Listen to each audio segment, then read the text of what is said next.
On August 16, 1951, in the quiet little French town of Pont-Saint-Esprit, a terrifying chain of events suddenly broke out, an incident that would go down in history as the cursed bread case.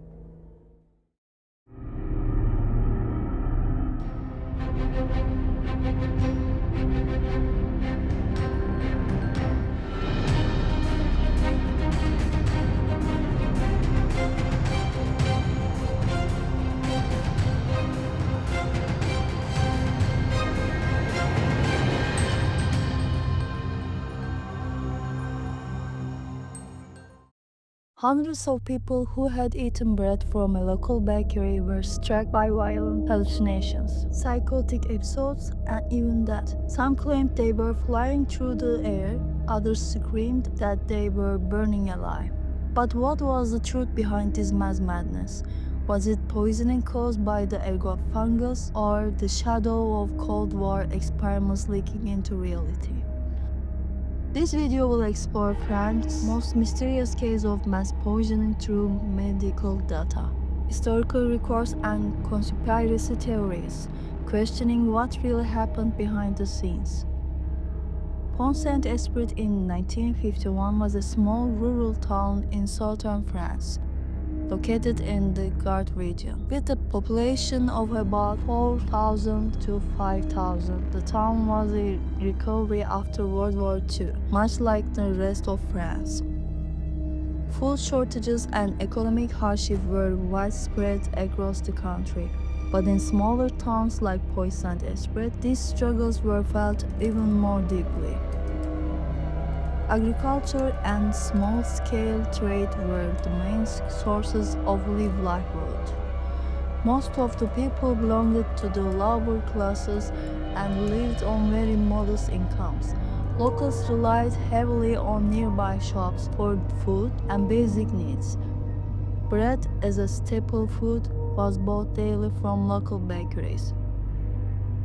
Adding to this fragility, the Cold War atmosphere already weighed heavily with feelings of fear and distrust. The town depended on one man baker, Roch Bang, who became a central figure in the incident. The flour was sourced externally and the supply chains were inconsistent. In post-war France, grain quality and storage conditions were unreliable. The town was also religiously conservative, which meant that once the tragedy struck, interpretations of curse and divine punishment spread quickly, with limited access to education and healthcare. Scientific explanations were out of reach for many. This wasn't unique to Pont-Saint-Esprit. 1951 was a difficult year for France as a whole. The country was still trying to recover from wartime destruction while also dealing with Cold War tensions. Food scarcity and public health infrastructure were fragile. Until 1949, food was rationed. People could only obtain limited quantities of essentials. Rationing ended just 2 years earlier, but by 1951, shortages of wheat and flour were still common. Agricultural recovery was slow, and low-quality or spoiled products often entered the market. France had little in the way of modern food safety inspections, especially in rural areas. Bread and the flour were sold with virtually no oversight. Scientific testing for microbes or toxins was rare, if not entirely absent. People bought their food based mostly on trust. Meanwhile, as a NATO member, France was firmly aligned with the West, strengthened ties with the United States. In this climate, covert operations, psychological warfare, and experimental projects, especially in the US, were increasingly common. The atmosphere was ripe for suspicion and conspiracy theories.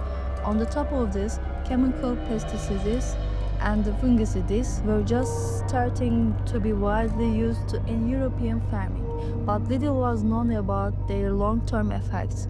Mercury-based treatments for crops, for example, could easily seep into the food chain. All these factors meant that when tragedy struck, rumors and fears spread like wildfire. And strike it did. In mid-August 1951, over the course of just a few chaotic days, disaster unfolded. On Thursday, August 16th, locals began showing symptoms: nausea, stomach pains, dizziness. By nightfall, things escalated: hallucinations, bizarre behavior, and frantic cries for help. This was only the beginning. On August 17th and 18th, the crisis exploded. Hundreds were hospitalized. People leaped from windows, ran naked through the streets, or attacked their own families. At least 7 people died. Over 30 were committed to psychiatric hospitals. One man stabbed his own stomach, screaming, "My heart is escaping." Another shouted, "I'm flying," before jumping from a window to his death. By August 19th, local authorities were in a state of emergency. Investigations began.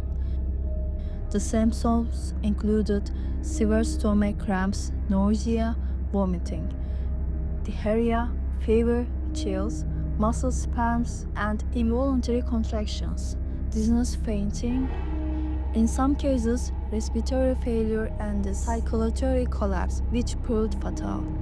These were consistent with foodborne toxins or fungal poisoning. Authorities concluded that Pont-Saint-Esprit had suffered a sudden and traumatic poisoning outbreak. The common factor? Nearly all of the victims had eaten bread from the same bakery. The bakery was shut down and the flour samples were sent for testing.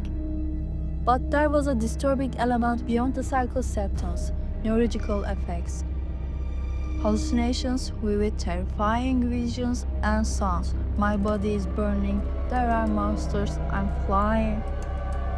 Delirium, unable to distinguish reality from illusion. Paranoia, convinced that neighbors meant them harm. Violent outbursts, harming themselves or others. Loss of coordination, staggering, falling. Such symptoms resembled the effects of LSD or ergot alkaloids, which disrupts serotonin in the brain. But what was the LSD doing in bread? The first medical theory was ergotism, poisoning from the ergot fungus Claviceps purpurea that infects rye and wheat. Ergot alkaloids can constrict blood vessels, cause gangrene, and curiously procedure LSD-like hallucinations. This was not new to France. In the Middle Ages, outbreaks of ergotism caused mass illness known as Saint Antoine fires. In 944, more than 20,000 people in France died of ergot poisoning. Patients felt as though they were burning alive or tormented by demons. The symptoms in Pont-Saint-Esprit, burning sensations, hallucinations, psychosis, were eerily similar. Closing the bakery seemed to confirm the theory. Once bread was removed from diets, the outbreak quickly subsided. Yet, questions remained. The outbreak was clustered, sudden, and extraordinarily severe. Over 300 people were affected within just 3 days. 7 died, 30 institutionalized, 15 left, with permanent psychological damage. Why had this outbreak been so concentrated? Why these symptoms match both ergotism and hallucinations like LSD? And so, conspiracy theories took root. In the 1950s, the CIA ran a covert program called MKULTRA, experimenting with LSD and other drugs as tools of mind control. According to some, Pont-Saint-Esprit was one such experiment. The theory suggests that the CIA deliberately contaminated flour with LSD or sprayed chemicals over the town, testing mass reactions. French journalist H.B. Albarelli Jr. reviewed this theory in 2009 with his book A Terrible Mistake, citing CIA documents. He claimed the CIA, through MKULTRA and his predecessor's project ARTICHOKE, tested LSD for behavioral control. Pont-Saint-Esprit may have been chosen as a controlled experiment site. The town names appeared in CIA files alongside LSD and biowarfare's research. US-French intelligence cooperation meant the truth was buried. Officially, French authorities maintained that ergot fungus was to blame. No evidence of LSD was ever found, but reports were based largely on symptoms, not hard proof. Samples were lost or destroyed. The lack of evidence remains suspicious. Critics argue that LSD could not have been spread so widely and consistently at the time. Yet ergotism, too, fails to explain every symptom or the cluster spread. To understand why the CIA suspicion persists, we must revisit its secret programs. Project ARTICHOKE 1951-1953, run by the CIA Office of Scientific Intelligence. It explored chemical, biological, and psychological integration methods. Drugs like LSD, mescaline, and scopolamine were tested, often without consent. MKULTRA 1953 to 1970s, to expanded successor led by CIA chemist Sidney Gottlieb, nicknamed the Poisoner in Chief. MKULTRA pushed further, testing mind control, memory erasure, and mass manipulation. Many tests used unwitting subjects in New York, San Francisco, Kentucky, and beyond. LSD was secretly introduced into food, drinks, even aerosol sprays. Pont-Saint-Esprit in 1951 coincided with ARTICHOKE's active years. The town isolation made it an ideal control group. France's fragile political climate, with strong communist movements, also made it a target of US influence campaigns under operations like Gladio. Could Pont-Saint-Esprit have been a Cold War experiment in chemical warfare and crisis management? Some believe so, others reject it as a speculation. What we do know is this: bread from Rock Brand's bakery triggered a horrifying outbreak. At least 7 died, hundreds suffered, dozens never recovered. Ergot fungus remains the official explanation. The CIA connection lingers in mystery, fueled by secrecy, missing evidence, and Cold War paranoia.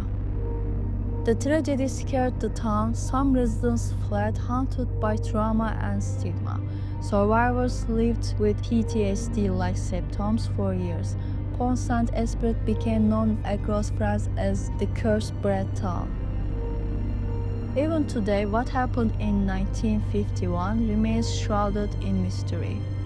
On one side, the natural explanation, ergot fungus, the same ancient scourge responsible for San Antonio's fire.